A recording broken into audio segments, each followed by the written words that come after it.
Hello everyone, welcome to Charan's Cricket YouTube channel. RCB is the most successful team in recent 5 years. అంటే మీరు okay అంటారా? ఖచ్చితంగా not okay అంటారు. కానీ stats అట్లా ఉన్నాయి. వాళ్ళకి కప్పు లేదు, కానీ ప్లే ఆఫ్స్కి అయితే లాస్ట్ 5 yearsలో 4 times వాళ్ళు ప్లే ఆఫ్స్కి వచ్చారు. బట్ 4 times ఎలిమినేటర్ ఆడారు. బట్ ఏ టీం కూడా ఇది చేయలేదు. బట్ వాళ్ళైతే ఇది చేశారు. కానీ ఈ ఇయర్ మంచి కంబ్యాక్ ఇచ్చారు, 1% నుంచి 100%. సో ఇప్పుడు ఆర్సీబీ గురించి అయితే మనం మాట్లాడుకోబోతున్నాం వీడియోలకి వెళ్దాం. సో మీరు కన్సిస్టెంట్ టీం అంటున్నారు బ్రో, ఏం చేసింది ఆర్సీబీ? ఒక్కటి గెలవలేదు, ఈసాల కప్ నాందే అంటారు, బట్ ఈసాల కప్ నహి అయిపోయింది అండ్ మీరు ఎట్లా కన్సిస్టెంట్ టీం అంటున్నారంటే 2019 వాళ్ళకి మంచి సీజన్ కాదు. 2020 ఎలిమినేటర్ ఆడారు, ఎస్ఆర్హెచ్తో ఓడిపోయారు. 2021 ఎలిమినేటర్ ఆడారు, కేకేఆర్తో ఓడిపోయారు. 2022 ఎలిమినేటర్ ఆడారు, లక్నోతో గెలిచారు. అదే మళ్ళీ లక్నో టు ఎలిమినేటర్ గెలిచి క్వాలిఫైర్ 2లో రాజస్థాన్తో ఓడిపోయారు. 2023లో మోస్ట్ విన్ మ్యాచ్లో గుజరాత్తో ఓడిపోయి క్వాలిఫై కాలేదు, బట్ దగ్గరకైతే వచ్చారు. మళ్ళీ 2024 మళ్ళీ ఎలిమినేటర్ ఆడారు, రాజస్థాన్తో ఓడిపోయారు. 5 yearsలో 4 times క్వాలిఫై అయ్యారు. బట్ ఈ ఇయర్లో అయితే వాళ్ళు ఇచ్చిన కంబ్యాక్ అయితే అందరికీ తెలుసు, 1% నుంచి 100% వరకు. బట్ ఆ చెన్నైతో మ్యాచ్ గెలిచిన తర్వాత ఆ సెలబ్రేషన్స్ అవన్నీ పెట్టిన ఎఫర్ట్స్ తర్వాత మ్యాచ్లో ఆర్ఆర్ని ఎలా ఓడించాలి, పిచ్ తగ్గట్టు ఎట్లా ప్లాన్ చేసుకోవాలనే ప్లాన్లు అయితే నాకు కనిపించలేదు. నిన్న మ్యాచ్లో అయితే ఒక ఎలిమినేటర్ ఆడుతున్నాం, ఈ మ్యాచ్ ఓడిపోతే మనం వెళ్తున్నాం అన్నది ఒక 2-3 players తప్ప మిగతా టీంలో అయితే అట్మాస్ఫియర్లో లేదు. ఎక్కువ మ్యాచ్అప్స్ అయితే చేయలేదు. అవతల ప్లేయర్స్ని సంజు శాంసన్ కానీ, యశస్వి జైస్వాల్ కానీ, బోల్ట్ని కానీ ఆ ప్లేయర్ని ఎలా ట్యాకిల్ చేయాలి, వాళ్ళని ఎలా అటాక్ చేయాలి, యుజవేంద్ర చహల్ కానీ, అశ్విన్ కానీ, ఈవెన్ వాళ్ళు అశ్విన్ బౌలింగ్లోనే స్ట్రగుల్ అయ్యారు. అశ్విన్ క్యారమ్ బాల్స్ వేస్తాడని తెలుసు, బట్ దాని తగ్గ ప్లాన్ లేవు. మ్యాక్స్వెల్ ర్యాష్ షాట్స్ కానివ్వండి, ఇట్లా ఒక మ్యాచ్అప్స్ అయితే లేదు. ఇట్లా 5 yearsలో 4 times క్వాలిఫై అయినా కూడా ఒక్క ఫైనల్ కూడా రాలేదు, కప్పు సంగతి పక్కన పెడితే. సో వాళ్ళు ఎంత పెద్ద మ్యాచ్లో ఫెయిల్ అవుతున్నారు అనేది అర్థం చేసుకోవచ్చు. బట్ ఇంతవరకు రావడం అయితే బెటరే 4 yearsలో, కానీ కప్పు కొట్టకపోతే వర్స్ట్. ఇంకా వాళ్ళు చేసేది ఏంటంటే ఒక ఇయర్ లోగో మారుస్తారు, ఒక ఇయర్ జెర్సీ మారుస్తారు, ఒక ఇయర్ పేరు మార్చారు, ఎన్ని చేంజెస్ చేస్తూ ఉన్నారు.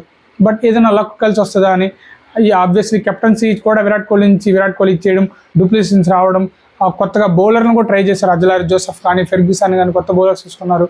బట్ వాళ్ళకి ఏది కలిసి రావట్లేదు.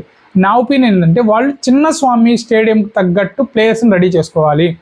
సో ఆ పిచ్ ఏదైతే ఉందో దాని తగ్గ బౌలర్స్ కానీ, దాని తగ్గ స్పిన్నర్స్ కానీ, యుజవేంద్ర చహల్ లాంటి స్పిన్నర్ కానీ ఉండుంటే వాళ్ళకి ఈ 4 yearsలో ఒక ఫైనల్ ఉండేదేమో ఫర్ షూర్. ఎందుకంటే వాళ్ళకి ఒక పెద్ద స్పిన్నర్ లేడు, హసరంగా తీసుకున్నారు. చహల్ 6.5 crores రాజస్థాన్ తీసుకుంటే 10.5 crores హసరంగా తీసుకున్నారు. మళ్ళీ 2 seasons తర్వాత వదిలేశారు. బట్ ఎందుకో మళ్ళీ ఇప్పుడు కొత్త ప్లేయర్స్ తీసుకుంటున్నారు, ప్లేయర్స్ని టెస్ట్ చేస్తున్నారు. బట్ వాళ్ళైతే ఒక టీంని సెట్ చేసుకోవడం ఉత్తమం. బట్ అలాగే పెద్ద టోర్నమెంట్లో గెలవాలి అనుకున్నప్పుడు క్వాలిఫైకి వాళ్ళు ఏదైతే పోరాడుతూ 1% 100% వచ్చారో అదే ఎఫర్ట్స్ క్వాలిఫైర్లో కూడా పెట్టాలి. వాళ్ళు పెట్టలేదు. బట్ పేర్లు చేంజ్ చేసుకుంటేనో ఇట్లా క్వాలిఫై వరకు వస్తే మటుకు వేస్ట్.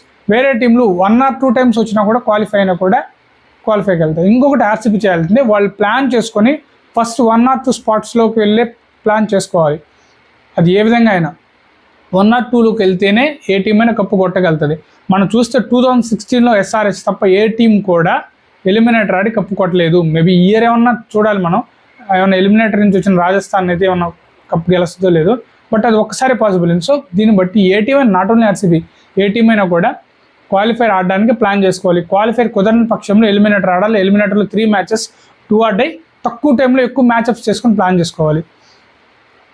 అది నేను చెప్పేది. ఈ ఆర్సీబీకి ఈసాల కప్ నహి కాకుండా ఈసాల కప్ నామ్దే, ఈ కొటేషన్స్ ఎన్ని ఫ్యాన్స్ ట్రోల్ చేస్తూ ఉంటారు, ఫ్యాన్స్ చెప్పుకుంటూ ఉంటారు వాళ్ళ హ్యాపీనెస్ గురించి, ఇవన్నీ పక్కన పెడితే ఆర్సీబీ అయితే ఒక టీమ్గా ఉంచుకోవాలి. రజత్ పటిదార్ కానీ, మహిబా లోమ్రోర్ కానీ, విజయ్ కుమార్ వ్యాషక్ మంచి ఛాన్సులు రాలేదు, అయినా కూడా తను కొంచెం స్లో బాల్స్ వేస్తున్నాడు. సో ఈ కోర్ టీంని కాపాడుకోవాలి. అట్లాగే ఫారెన్ ప్లేయర్స్లో ఎవరు అవైలబిలిటీ ఉంటారు, ఎవరు దాని తగ్గట్టు వాళ్ళు టీం బ్యాలెన్స్ చేసుకోవాలి. సో వాళ్ళకి ఒక మంచి ప్రాపర్ ఒక స్పిన్నర్లు, అలా ఫారెన్ బౌలర్స్ కానీ, బ్యాటర్స్ అయితే ఎవరైతే ఇండియన్ బ్యాటర్స్ అయితే సరిపోతారు చిన్నస్వామి గ్రౌండ్కి, బట్ వాళ్ళు అవే మ్యాచెస్ ఆడతారు. చెన్నై, లక్నో, ఎస్ఆర్హెచ్, మిగతా జైపూరి ఆ పిచ్చెస్ తగ్గట్టు కూడా కాన్స్టెంట్గా పర్ఫార్మెన్స్ చేసి ఒక 2-3 players అయితే పిక్ చేసుకోగలగాలి. సో అట్లాగానే వాళ్ళు కానీ ఒక బ్యాలెన్స్డ్ టీమ్ కానీ పిక్ చేసుకుంటే ఒకరు ఫ్యాబ్ డూప్లెసిస్ మీదో, విరాట్ కోహ్లీ మీదో, మ్యాక్స్వెల్ మీదో, గ్రీన్ మీదో, డీకే మీదో వాళ్ళు కానీ ఆధారపడితే ఎప్పటికీ గెలవరు.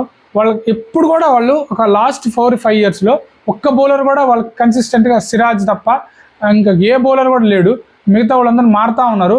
సో అట్లా కాకుండా ఒక 4-5 బౌల్ని బ్యాక్ చేసుకొని ఒక 1 సీజన్ కానీ ఇంకో సీజన్ అట్లా కంబ్యాక్ చేసుకోవాలి. వాళ్ళు ఇప్పుడు నెక్స్ట్ కెప్టెన్సీ కూడా రజత్ పట్టిదార్ ఆప్షన్కి వెళ్తే better compare to Rajat Patidar కొంచెం కనిపిస్తున్నాడు వాళ్ళకి ఫ్యూచర్ కూడా ఏమన్నా. సో రజత్ పట్టిదార్ని కూడా వాళ్ళు బ్యాక్ చేసి ఇంకొక ప్లేయర్ని ఇంకొక టీం గ్రూమ్ చేసుకొని నెక్స్ట్ ఇయర్ అయినా వాళ్ళు మంచి కప్ అనేది వేరే విషయం, అది మంచి పర్ఫార్మెన్స్ వస్తే బాగా వచ్చేస్తుంది. సో మంచి పర్ఫార్మెన్స్ అలా కోరుకుంటున్నాం. మీకు ఆర్సీబీలో ఏమి ఇష్టమో, మీకు ఆర్సీబీ ఫ్యాన్ కాకపోతే మీకు ఏం ఇష్టం కాదో కామెంట్ చేయండి. సో ఈ వీడియో నచ్చితే సబ్స్క్రైబ్ చేసుకోండి. Thanks for watching. మరికొన్ని వీడియోస్తో మీ ముందుకు వస్తాను. Subscribe to chance cricket YouTube channel. Thanks.